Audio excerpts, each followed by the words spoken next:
ছেলেটা আমার মন খারাপ করে বসে রয়েছে দেখে জিজ্ঞেস করলাম, কি রে শিনু, কি হয়েছে?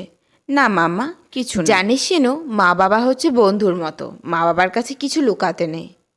ও মাম্মা, আমার বন্ধু রোহন আছে না? হ্যাঁ, কি হয়েছে? না থাক, কিছু না। কি বললাম? মা বাবা বন্ধুর মতো।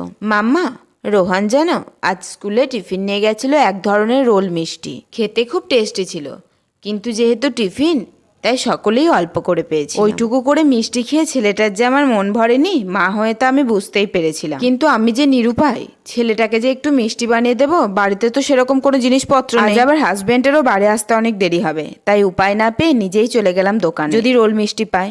তো দোকানে গিয়ে দেখি আজ সব মিষ্টি শেষ। অগত্যে পড়ে পাশের দোকান থেকে এক প্যাকেট ব্রেড আর কিছু প্রয়োজনীয় জিনিসপত্র নিয়ে রুমে আসতে বাধ্য হলাম। ব্রেড দিয়ে বানিয়ে ফেলাম রোল মিষ্টি। দেখ তো শিনু, মিষ্টিটা কেমন হয়েছে? ও মাম্মা, এ মিষ্টি তো রোহনের আনা মিষ্টির থেকেও সুন্দর হয়েছে।